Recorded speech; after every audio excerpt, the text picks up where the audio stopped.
I started a video and I started a practice video. So now I think I've got the real thing going. And so now we can hop on and have Miss Amber Barton chat with us a little bit this evening. I can't wait for her to get to know, for all of you to get to know her a little bit better and hear her story. She is the current Miss Evergreen 2024, getting ready to participate in the Miss Washington competition in just 1 week.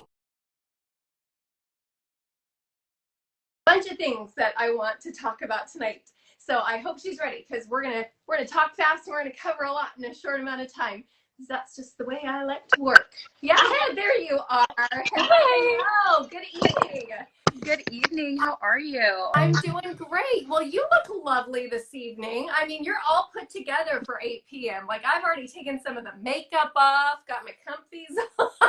Well, I am in comfy clothes, I will say. Okay. Well, still looking stellar, my dear. Thank you. Did you have a full work day today? I did.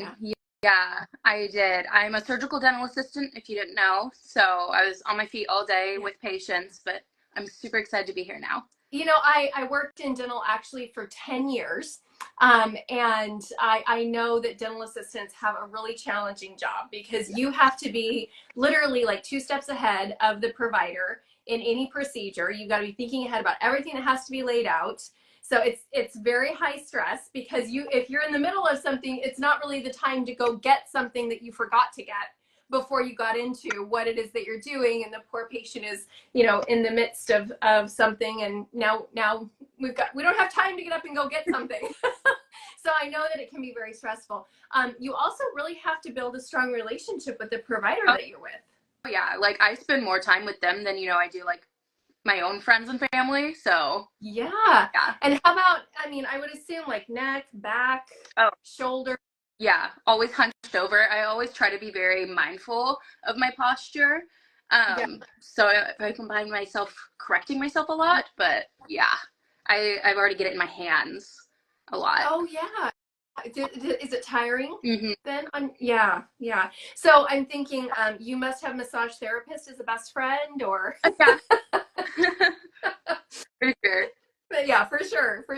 But your ultimate goal, I understand, is to go on to be a registered dental hygienist. Yes, I'm taking my last prerequisite right now. I'm super excited. Probably going to do some homework after this. Never stops. So that I can look to apply for dental hygiene school. I can't start that until the next year. So I'm crossing my fingers for Miss Washington this year. I'm like, like good timing, right? Because when you go to dental hygiene school, right, that's kind of like that's like going to medical school. Like you just disappear for 2 years because you have no life because you're just studying all the time. Yeah. Where are you applying? Do you know yet? So I have told the Clark County girls that they can be expecting me because I'm looking at going to school down there at Clark. Okay. Right on. That'll be fun. And so would you be moving then? I mean, are you thinking you would? Yeah. It's just slightly too far to make that drive. Yeah. Rumor has it, well, it's not rumor, it's been confirmed. Olympic College, actually, like in Bremerton, where my title's out of, they're starting a dental hygiene program within the next few years, but I don't know if they have a confirmed date. Okay. So if they get on that soon, that'd be great. That would be great. Please, come on. So that really means that, so when you say that you couldn't actually start a program until next year, does that mean like September or August of 2025? Yeah. Okay, so you do have a good amount of time. Title, and then I just start school, and it just work out. Some things are just meant to be. All right. Well, let's talk about the Miss America organization. So for anybody who doesn't know, Miss Evergreen, Amber Barton, Miss Evergreen 2024. And this is not the first time that you have participated at the local level and gone to state at the Miss Washington pageant. So share a little bit about your pageant history, your pageant journey. Yeah, so my Sash sisters, Miss West Sound's teen and my teen, they love to call me the grandma because not only am I the oldest at 24 in our little group, but I'm also the only one with experience. It's all their first year, so they always turn to me for experience. like a grandma. But Maybe yeah, more mentor. You're their yeah, beautiful older sister yeah, tell mentor. them that. Grandma does not suit you, girlfriend. No. But yeah, so my first time in the Miss America organization, I was actually Miss Thurston County 2022. That was my very first pageant ever. I barely met the requirements. I had only lived in Washington for about 6 months at the time when I signed up. I had no idea what I was signing up for. Funny story, I actually thought talent was optional because I just knew that little about it. Yeah, it's not. Anyways, so yeah, I won Miss Thurston County my first time. It was a great experience. I held the title for a little bit longer. We had to push the pageant back, just booking, scheduling, whatever.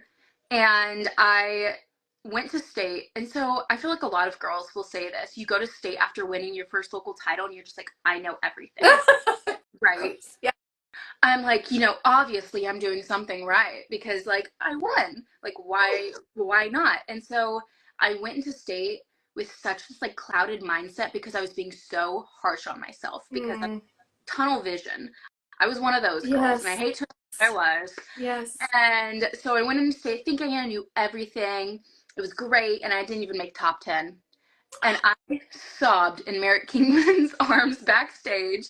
And I was like, what am I doing wrong? The judges must have hated me. I don't know what's going on. I did win top non-finalist interview that year, I will say. So pat on the back for that. Of course you did. And then, so I went from that experience and I went to the Miss Washington Open Sweeper competition. It was like 4 months later. And after I gave up my title. And I was like, okay, well, the judges didn't like my talent because, it's a her story and it's not very entertaining and it's not traditional. And I was just getting really down on myself. Yeah. And so I went into the Open Sweeper competition, decided to sing for my talent because I did sing growing up. I was a trained singer growing up, but I haven't singing at the Open Sweeper competition was the first time in a decade I'd sang on stage.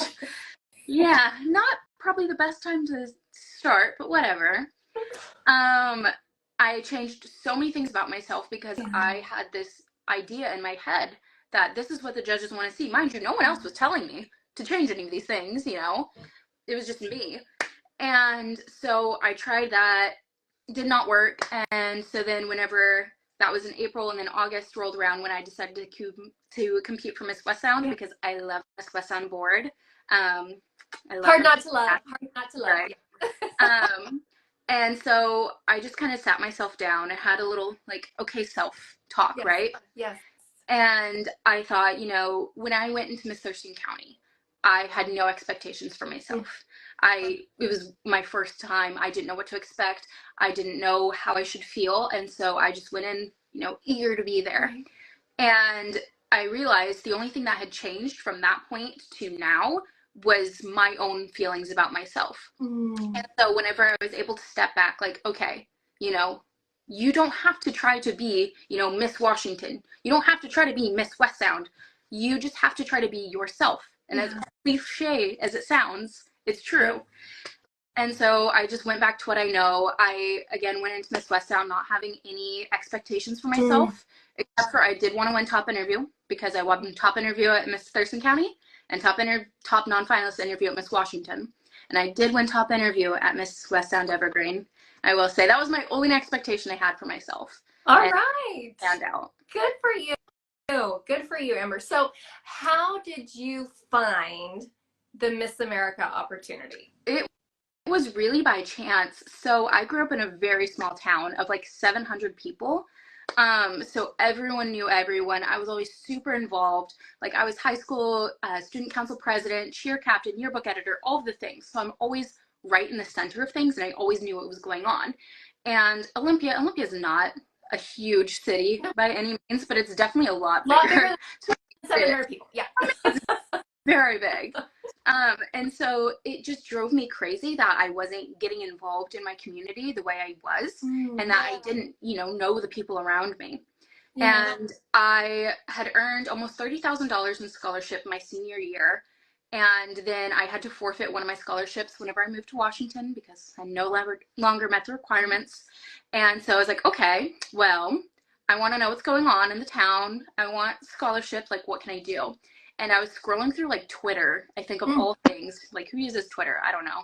I was scrolling through Twitter, apparently, and I saw Miss Thurston County Scholarship Program. I was like, oh, like this looks interesting. Clicked on it. I think I applied like the last week that applications were still open. Wow. And like I said, I barely met the requirements. I had no idea about anything.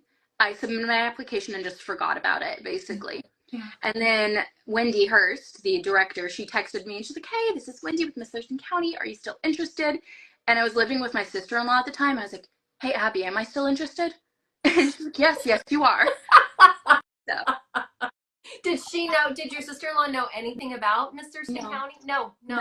And so basically, as you're scrolling Twitter and you see something about Miss Thurston County, was it something about scholarship that piqued your attention, or was it something about community service? What was it that kind of made you go, I'm going to look into this? I think at the time, mostly the scholarships, because I was switching degree programs. I was majoring in elementary education. Okay. And so a lot of my credits didn't transfer to hygiene. So I'm essentially starting over in college. And like I said, I had to give up some scholarship when I moved. And so, okay, back to square one. What are we going to do? Yeah. Because, I mean, I was 22 at the time. My parents don't support me in any way, like financially. So this is really all on me. How am I going to do it? Yeah. So tell me then, Amber, what was it like when you walked in then to your first meeting? And kind of the veil was lifted and you started to get a sense of like what you'd actually signed yourself up for. I was really intimidated at our first meeting. I tell Wendy and Alicia and Rachel this now. I remember we walked in and it was in this like meeting room, and Wendy, Alicia, and Rachel were sitting at the front of the room, and all of us contestants were like sitting there facing them, but we're like in rows. And so I'm like sitting there. I sat as far away as I possibly could from everyone else because I didn't know anyone and I was intimidated. And I just felt so scared, which I'm a very extroverted person. Yeah. So this is very abnormal for me. Yeah. And we're going around and the other girls are introducing themselves and like talking about like, oh, I've been a dancer for 12 years, or, oh, you know, I've been singing my entire life, whatever. And I get there and I'm like, hi, I'm Amber. I'm new to Olympia. I'm just excited to be here, I guess. So I was really nervous. Yeah. And I did not think I was going to come back. I tell them all the time, like, I almost dropped out then and there because I was like, I can't do this. These girls, they're all well-trained professionals, dancers, and they're beautiful. I was like, have you seen these other girls? Oh my goodness. And I was also the oldest one then. And so I was like, what am I doing here? And I don't know, something in me just was like, hey, you know, even if you don't get anything out of this, at least now you're going to know someone in town. I literally had my one friend from work. And so I was like, why not? Yeah. And look where you are now. Look where you are now. Awesome. Oh, I love that because, and you and I have talked about this at least one other time briefly, that really when you tell your story, and I'm going to invite you to tell your story, like the likelihood of you showing up on a pageant stage based on all the things that have come before in Amber's life are like zilch. Like there's nothing that made anybody go, oh yeah, someday Amber's going to be a pageant girl. So, including Amber. Amber never thought that for herself either. And now here you are rocking it, right? You're in it, you love it, you're thriving inside of it. And now look at this opportunity, the doors that are opening in front of you every day and the way that you're able to give back. So would you please share, to whatever degree you're comfortable, a little bit about your backstory? Give me the Amber Barton, tell me all about you. We're on Oprah's couch story. Yes. So I'm always very open and honest when speaking about my story, because the way I see it, whenever I was growing up and watching Miss America, you know, there were girls who definitely went through hardships in their life, but I feel like I never saw anyone in the media, you know, in Miss America, wherever, that had a story like mine. So if I'm not willing to open up and speak about these things, then there's another, you know, little Amber out there somewhere who's not going to get to see herself in someone like me. Yes. So yeah, I was born in Arkansas. I was born to a mom who had drug-induced schizophrenia, and my father was an alcoholic. He would drink himself into comas. He has been absent from my life when I was like a few months old. I have 2 older biological siblings. And so my biological mother moved us out to California to live with my biological grandparents. We moved out of their house for some time, and then we got taken into foster care at that point. My mom was not really present in our lives for a lot of, time. She would be in and out. She would go run off with, her boyfriends or whoever, leaving my brother to take care of us. And mind you, my brother was like 5 and 6 at this time. So literally a child raising 2 other children. Oh, Amber. Yeah, he would have to like go and steal food from the grocery stores or steal money from her purse to feed us. He was changing my diapers. I'm very close with my brother now. I adore and love him so much. So whenever we were taken into foster care, I was placed into 2 foster homes in California. I still actually am Facebook friends with one of my first foster sisters. Really fun that I get to, still stay in touch in that way. And then my brother and my sister were also separated from me. So there was like about a year when we didn't live together. Oh, wow. My biological grandparents were living in Missouri at this time because my grandpa grew up there in my hometown area. They came, picked us up from California, brought us all back together, and raised us from the time I was in preschool to the summer between my 2nd and 3rd grade. Okay. And so that was great. I adore my grandparents, very close with them. And then the state just deemed them too old to take care of us anymore. And so without warning, one day we were taken and placed with my now adoptive parents, which is kind of what sparked my talent. Whenever, like I said, we had no warning. And so we were just going into the DFS office like any normal visit. They locked us in another room and was like, that's it. You're not going home. And so whenever I was placed with my now adoptive parents, I only had the clothes on my back. And we didn't get our own stuff for like weeks. Yeah, so that's why it's really important to me that I am out there speaking to other foster kids who have been affected by poverty. I adore my adoptive parents. They're great to me, but that doesn't, mean I've had an easy life still. We've still struggled with poverty and things like that. So I want to make sure that now that I'm out of these situations, I've put myself through college. My parents have not contributed anything. I've barely contributed anything because I've got a lot of scholarship. Everything that I've done to this point is because I've worked for it. And so that's why I really want to share my story of encouragement and of empowerment to other young women, boys out there. Yeah. So let's talk about your service initiative then. Let's just go right to it, because you chose this very specifically, and then you've also chosen your talent, which is a her story, to talk very specifically about what your story has been. So share a little bit about your service initiative, because you've done some really impressive things in a very short amount of time with your service initiative.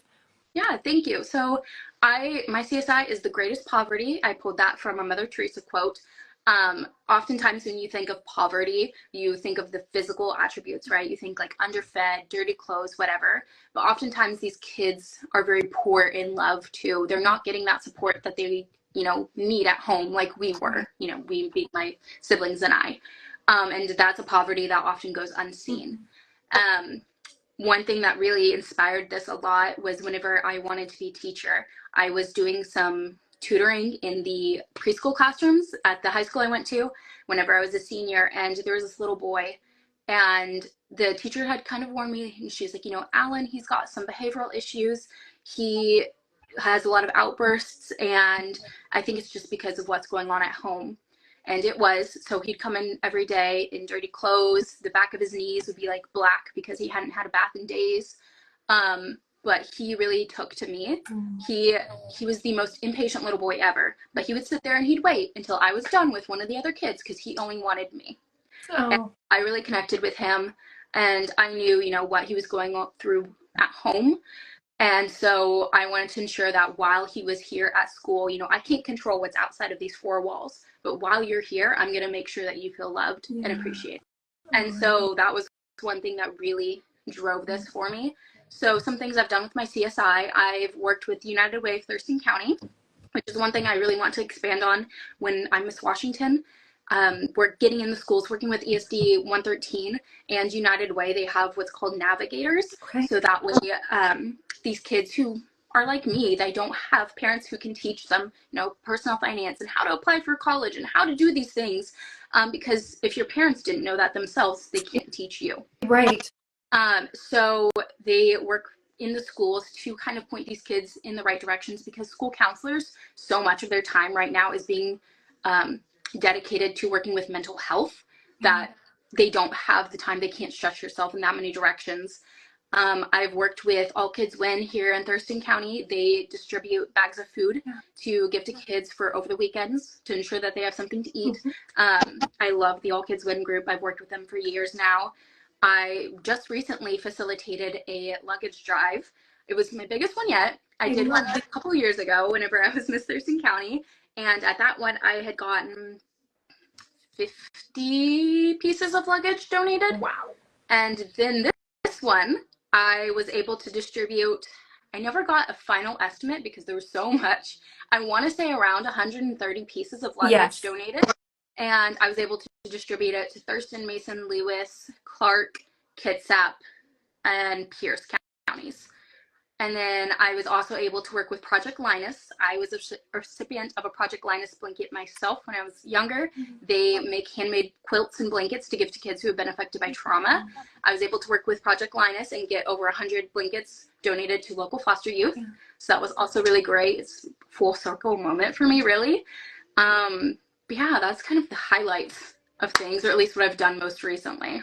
Oh, Amber, I saw a picture on your social media of you with all of the luggage that you had collected on your most recent drive.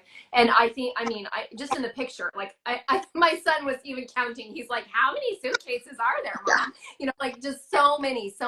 And so I love what you're doing. And I love that your why is so powerful, and that you've taken something that was, it's your testimony, it's your hardship, it's the worst of things that you could have possibly gone through in your life. And now, instead of allowing that to deconstruct you, you're using it to make a powerful difference in the lives of those who are voiceless, and especially in this matter, right, in this area. And I just think, I've read through your paperwork and your statement about kiddos just, even in your first story, kiddos having to pack up their items in a trash bag, or have somebody else hand them their items in a trash bag. I mean, even the subliminal messaging of that to a child, these are your valuables. They're as valuable as a trash bag. I mean, it's just awful, just heart-wrenching things to consider, when maybe that's not our realm that we spend a lot of time in, or things that we really spend a lot of have any exposure to, really. So thank you for bringing this up and bringing it to light, so that all of us can learn about it differently. I love what you're doing, and thank you for being so strong to be able to carry the message and share your story, because I'm sure every time you tell it, there must be some part of it that's like reopening an old wound. And I know that I know that may be healing in some ways, but I know it's still probably painful in some ways too. Yeah, it's, it was very painful at the time, of course. But I am very thankful for where I'm at now. I know I've not had the worst story, whenever it comes to my experience in foster care and poverty and whatnot. But, it's not the best either. But I'm just very privileged to be here today to be able to speak about it, because so many people can't. Or even if they have the platform, that I do, they don't feel comfortable speaking about it. So that's why I think it's really important that we do. Yeah. Love it. Okay, so I'm going to transition us off of that to move into actually something that naturally takes us to talent, right? Yes. Because you have chosen to do a her story, and your her story is beautiful, and that, if anybody wants to see it, they can find that on your social media as well. But would you share a little bit about how you put that together and why you decided, I'm not going to sing, I'm sticking with my her story? Yeah. So like I had mentioned earlier, I thought talent was optional. And it wasn't until our first like workshop that Charisse, she was one of the co-producers at the time, she sat us down. She's like, okay, Amber, like, what are you going to do for talent? And I was like, oh, I'm going to sit that one out. Think so. And she's like, you can't do that, Amber. You can't just sit it out. And I was like, I thought I could. And so she's like racking my brain, like, Amber, there has to be something you can do. I said, well, my pa taught me how to throw knives when I was 10. Can I throw knives? And she said, no, you cannot, Amber. I said, okay, cool. I said, I haven't sang in a long time, but I guess I could sing. I don't know. So I went home and I literally Googled untraditional Miss America talents because I am an untraditional girl in, every sense of the word. And I was scrolling through and it was a Miss, I want to say Miss Maryland, 1950, like 6 or 7. And she had packed a suitcase for her talent because, at the time you're training to be the best housewife that you can. Yes. That was the story of the generation. And so she was showing how you could pack a suitcase for your husband before he goes on a business trip. I was like, packing a suitcase, like, how's that a talent, right? And then it made me stop to think, like, okay, well, I didn't get to pack a suitcase whenever I was placed in this situation. And so I thought, I may have 10 minutes with the judges, but I only have 90 seconds to give my story to the audience. And so even if I don't win, at least my story is getting told. And so that all pieced together fell into place. And that's why I decided to pack a suitcase for my talent in a slightly different way. Yes. Oh. Okay, so then I just have to ask, because this is so moving, I'm going to keep it a little bit light because you've got me, girl, right in the palm of your hand here. Okay, I need to know what you chose to sing. Oh, gosh. And you decided, like, I'm not ever doing that again. What did you choose? I sang Fancy, Reba's version. Okay. Such a good song. And apparently people here, or at least my friends here, don't know that song. And I told so many people, I was like, I'm going to sing Fancy, and I love it. And they're like, what? And I was like, it's a great song. Like, it's a story about a young girl. She was born into poverty, and she goes and she makes a woman of herself. Oh. Yeah. Which, I was like, you skip over some parts. It's a great story. It's a great story. And so I've always loved that song. I love that song American too. Classic. I love Reba. Mm-hmm. And yeah, I decided to sing it on stage. I have actually not seen the video of myself singing it. Oh. And it's been over a year. I'm too scared to watch it back. Okay. My brother has a video. I refuse to watch it. Yeah. Everyone tells me it wasn't that bad. Like I said, I grew up singing. I was in the Missouri State, like, elementary honor choir. I was always, like, the lead performance whenever we did spring shows and stuff at school. Yeah. But my brother sang whenever I was growing up. And so then whenever I got to high school, the choir teacher thought I was going to continue singing like my brother did. And of course, being the stubborn little sister I am, I was like, no, I don't want to do that because Michael does that. Like, I want to be like my big brother. And here I am now. Like, I came to Washington from my big brother, so blew that one, I guess. There you are. All right, you're hanging on. You guys are still connected. It's not ever going to change. I love that. I have a funny story. This is all about you, but I'm going to tell a quick story. So when I was competing, I was a dancer. Mm-hmm. But like you, I grew up in choir, mm-hmm. and I had been in our high school's elite show choir, and thought, and really thought I could really sing. And then when I was Miss Lewis County, which was the first title that I ever had, before I had the opportunity to sing a few times. And I remember one year we were doing a Christmas special, and we got finished with our rehearsal, and my mother told me, Bree, you should probably hold the microphone a little bit, like, maybe a little lower. She's like, there's somebody up there who's off key, and I'm pretty sure it's you. Oh my God. And then I thought, well, no, it's because I have a cold. That must be it. So when I did not win at the open sweeper competition, and then I decided to come back through the system in another local, and that was, for me, that was Pierce County. And we had to audition back in those days.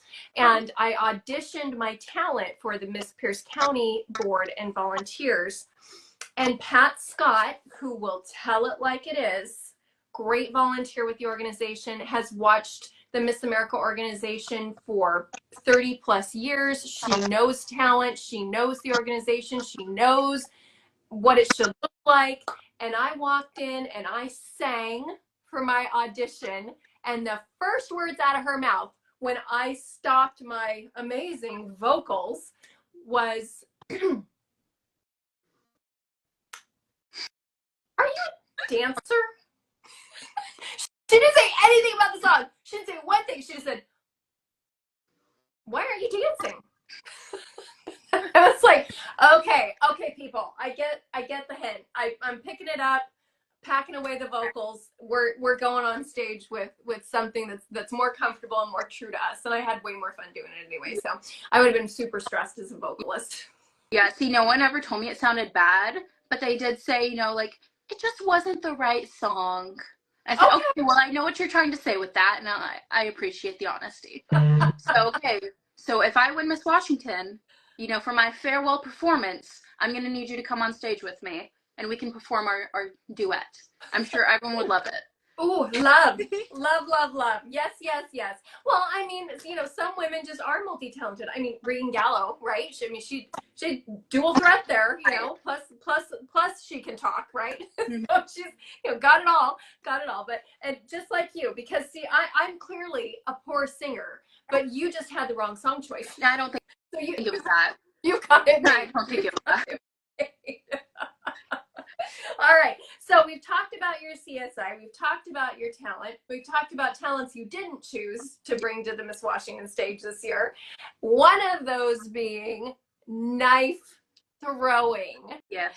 So what in the world, who hands a girl knives and says, "I think you should learn how to do this"? My pa, my grandpa, when I was like 9 or 10 years old. Tell me all the things.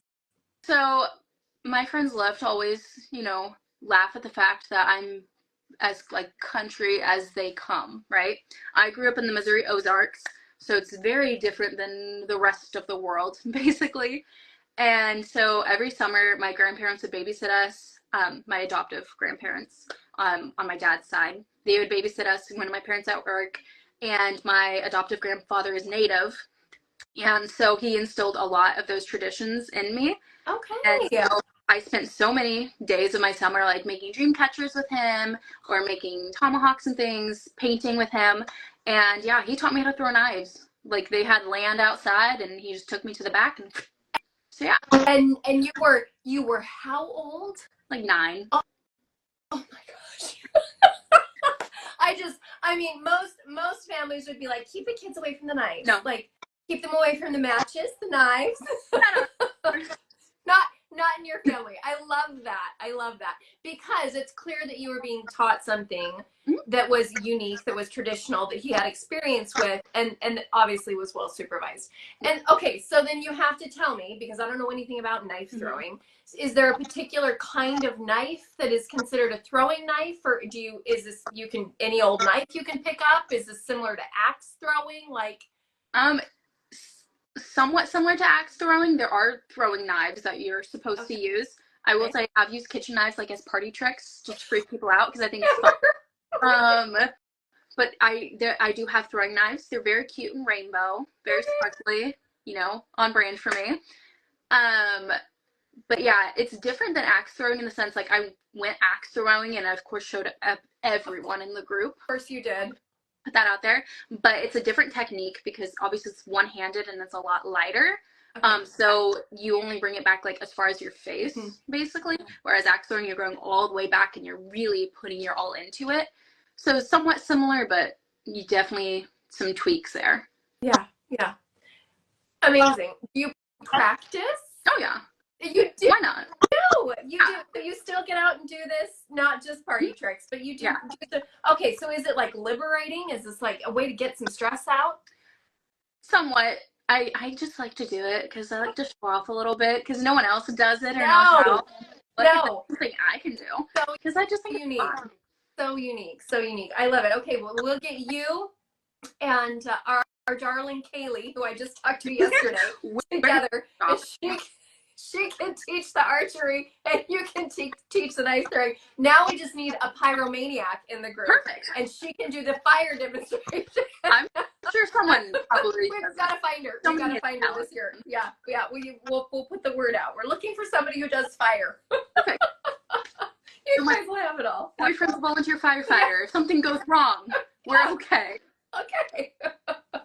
Oh my gosh. So fun. So fun. So I wanted to ask you about something else that you and I have in common.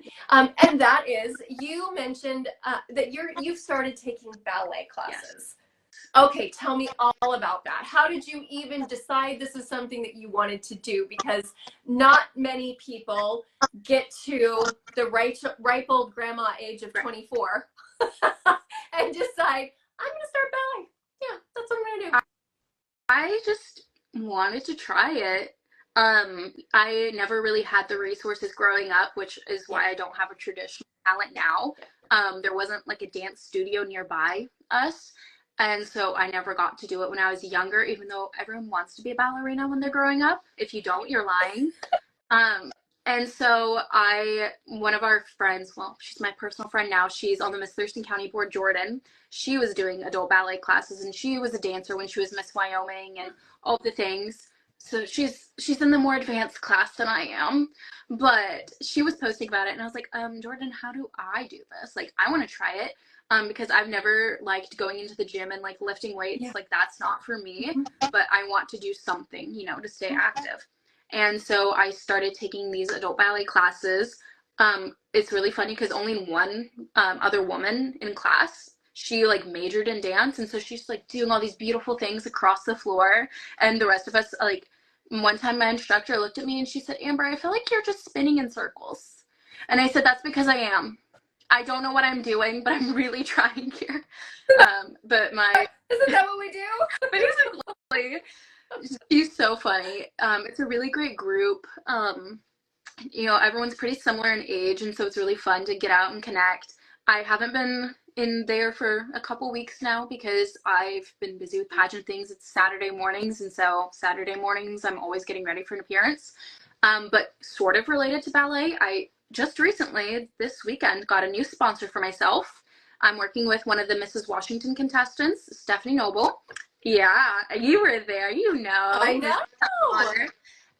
So she is a body trainer, and so I'm taking her bar blend courses. She's like sponsored me for this whole thing, and so I've been doing that for the last couple of days. And she was so optimistic. She's like, oh yeah, you've taken ballet. Like, it's very similar. And it is, similar terminology and the like forms, but it's so much harder. It's like in ballet, we're beautiful and we're dainty and we're pretty. And then in the bar blend class, I'm like dying and we're moving faster and more. Yes. So definitely a change, but it's so much fun. And I'm just happy that I have this outlet, to move my body and to try something new. Yeah. That's one thing I'm really challenging myself to this year. Yes, I love that. I love that. Well, I sometimes poke myself into a adult ballet class on rare occasion. And I'm always so happy I did it afterwards. But yeah, it's very intimidating when you first walk in, especially if you get that woman who has like been dancing forever and like they just look so amazing and you're just like, oh my goodness. She's so nice though. She's like, oh, you're doing great. I was like, you don't have to lie to me, but you're like, can you show me how to do that? How do I make it look like that? Whenever we go in like groups, I'm like, I don't want to be in the same group as her. But yeah, I don't want to stand next to her. She's looking gorgeous doing these things. I'll go in the next group. Oh my gosh, I love it. I love it. All right. Well, Amber, I want to thank you so much for sitting and visiting with me tonight, but I do want to give you an opportunity because I had my list of things that I want to make sure that we touched on this evening. Is there anything that I haven't asked you about tonight that you really wanted to make sure that we talked about or you wanted to share to help people get to know you on your journey, or even something that you might like to share with young women who are considering participating, as you mentioned, who haven't seen themselves ever as a Miss America contestant or a participant in the world of pageantry, especially this system and what it means to access the opportunity? Yeah. So after Mrs. Washington, I was actually talking to a girl there, and she was asking me like, you know, hey, what do you think of Miss Washington? What do you think of this specific program? And I told her, do it. I never saw this opportunity for myself, like we'd said, not only, you know, because of my background, but physically what I looked like. Growing up, I was neglected, like I said, so I had really short hair, had lice and all the beautiful things there. Yeah. I was a really overweight child. And so I would always watch Miss America. Like my grandma treated it like the Super Bowl, like full on snacks. She only watched Miss America and the Rose Bowl. That was the only thing that she cared about. And so I'd always watch these girls and be so amazed by them. Yeah. And I'd prance around the living room following the same routines that they did. But I never saw, you know, myself as a Miss Missouri or a Miss Washington. I never thought that that was possible. And really everything just happened by chance, but really because I took that step. Yeah. And I decided, you know, to try this. And so I always encourage young women. We just closed our applications for Miss West Sound and Miss Evergreen, but there are still other great programs that will be accepting applications here shortly after state. You know, if you've ever thought about it, if you've had any hesitations, just do it. One of my favorite quotes is, be afraid, but do it anyway, right? You can be scared all you want, but so long as you're getting up there and doing it, that's what counts. And so that's got me, you know, everything that I've done so far in life. Yeah. I always go into things with the mindset that, you know, this last challenge has not killed me. I'm still standing here today, so why is this next one going to be the end of me? It's not. So what's the worst that could happen? Really nothing. So just put yourself out there, try something new. You won't regret it. Yeah. Well, Amber, I just want to say to you, I don't know of an individual, of another young woman that I have met who is 24 years young, who has the measure of maturity and depth of character, the backbone that you have. And I'm so impressed by you. And I just want to wish you all the best in the next few weeks as you begin to prepare, as you finalize preparation for walking into competition week at Miss Washington. I just think that you are a gift to, I've seen your fan club on here. Alicia, Rachel. Oh, of course. Because you endear people to you. And so this year for this class at Miss Washington, the way that you know yourself differently from the way you knew yourself the first time you ever walked into the Miss Thurston County organization's first meeting is a gift to this class, to the volunteers, and to the sponsors. And so I'm so excited for them to be able to spend time with you and for you to be able to just leave your aura all over what Miss Washington Week is this year. I did just think of one last thing that I wanted to ask you about. How would you say, if you could put it in your own words, the package that you brought to competition last time as Miss Thurston County differs this time? How has that package changed? Last time when I was competing for Miss Washington 22, I was trying to be Miss Washington, right? Like I said, I had this in my head that this is what they want from a Miss Washington. This is what she's supposed to look like. This is what I'm supposed to do, how I'm supposed to walk, talk, speak, whatever. But this year, I'm just trying to be Amber. You know, I always tell girls whenever I'm like helping them prep for competition, it's so easy. You could walk into a 10-minute long interview and be whoever you wanted, right? I mean, the judges are going to see through it, but you can at least try to put on this facade that I'm the whole package and I'm what you want. You can put a performance on stage, but you can't keep that up throughout the entire year, right? So why even bother trying? People aren't going to like you if you're not being your true, authentic self. And most importantly, you're not going to like yourself if you're trying to be something that you're not. So, you know, why even bother? So like I said, I'm just going into it. I always joke that I feel less prepared this time because I feel like I've done less like preparation, but I realize it's because I'm not trying as hard, you know, in the sense that I'm not trying to be something different. Yeah, less striving. Right. You're not striving for something. Right. Yeah. You know, I just have to, I'm myself 365 days of the year. Why not be myself again for these next, you know, 7 days that we're there at state? Yes, please. So yeah, I love the Miss America organization, everything it's provided to me. I'm so, so grateful for everyone. I always say whenever I won Miss Thurston County, that first night that I originally was crowned, I, it was really bittersweet. I, of course, was excited to win, but I only had two people there in the audience for me. My sister-in-law and at the time, my best friend that I worked with, and we're still great friends now. And it's so humbling and heartwarming now that I know I could win. You know, when I won Miss Evergreen, I had so many more people there for me. And, you know, if I were to walk into Miss Washington, even if I don't win, I'm going to know and love most of those people in that room. Yeah. And so it's so full circle to me. And it warms my heart and it makes me so emotional. So that's what this organization has provided for me. I went out wanting to get connected into, you know, the community, but instead I found my own community here.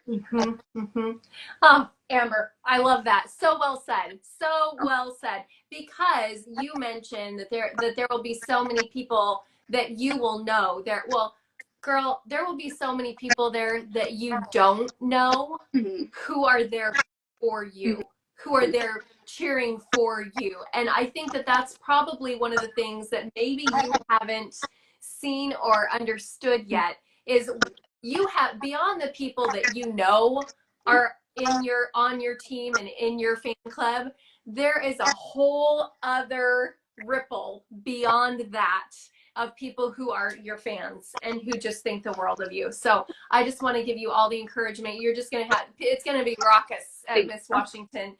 Not just for you, for all of the class, but there are definitely, you know, the second time around, right? When you get to come back and you get to do it again and you gain that pageant family and you gain those connections and those relationships, it feels so much more exciting than the first time you came through.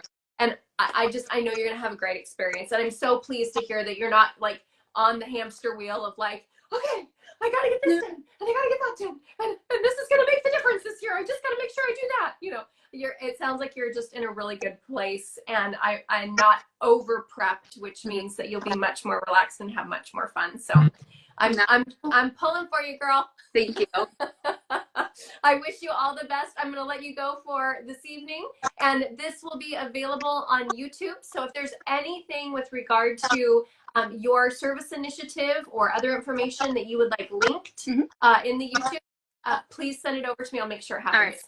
Sounds great. Thank you so much for having me. Have a good night, Amber. Mwah.